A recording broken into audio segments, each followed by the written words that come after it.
G'day. Okay, here's another little bit of an update.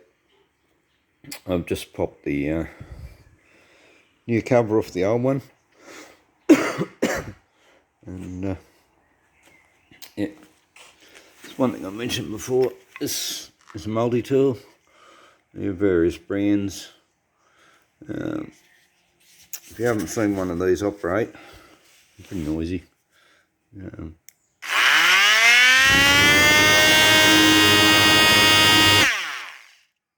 The blade moves back and forth,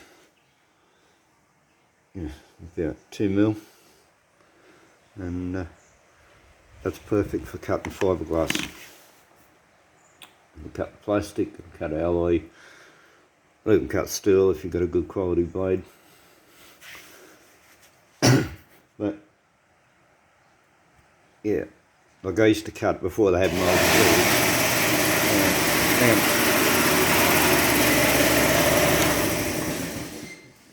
Before they had these multi-tools, I used to cut it with an angle grinder, and it used to throw dust all over you, and it's itchy and it's horrible. So as you can see, the dust just drops to the ground. It doesn't throw it everywhere. So yeah. One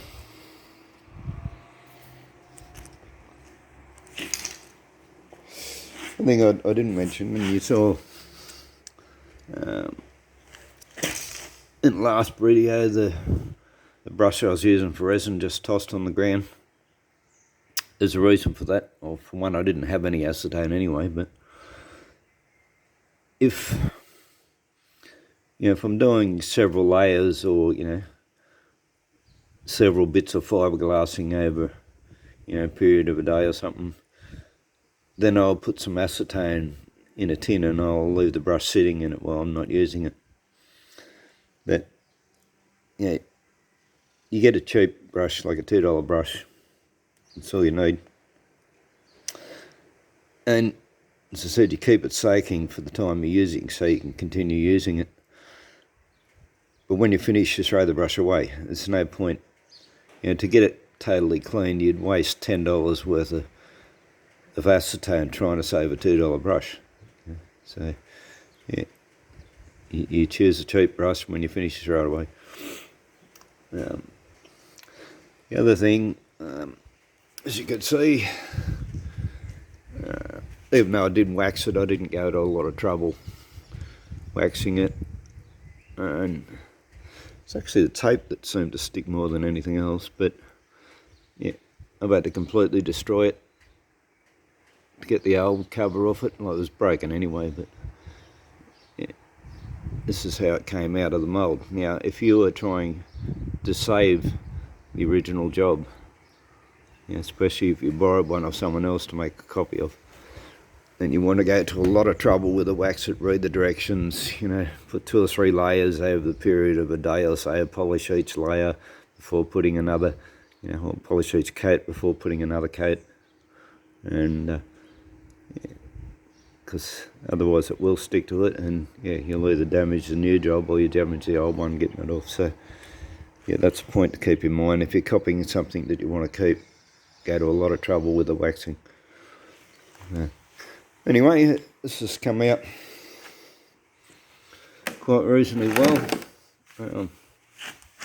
Notice, because this is where the intake duct has to go.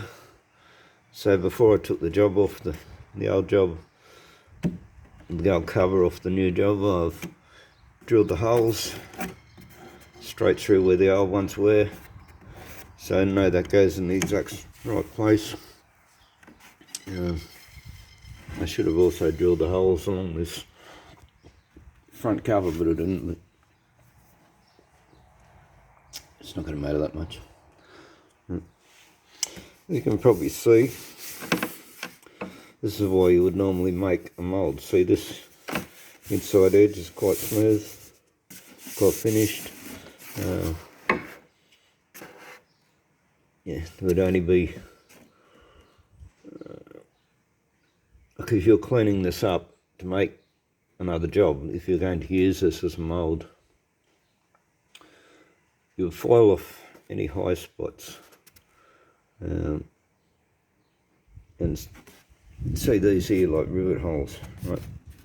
These are low spots in the mould. Yeah,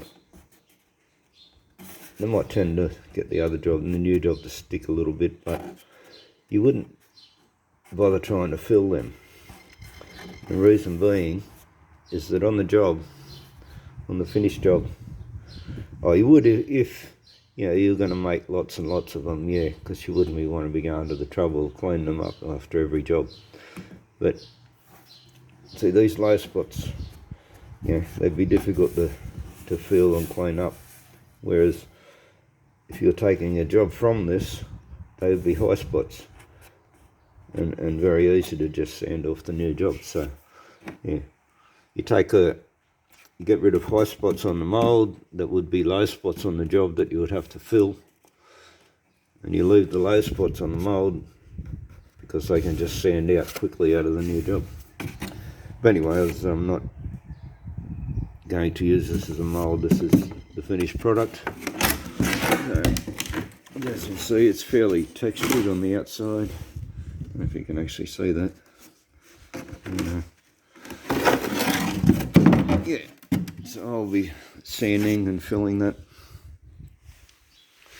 And, yeah, and obviously painting it. I'll get painted the same cheap ass blue as I put on that. Just, yeah, cheap enamel. There you go.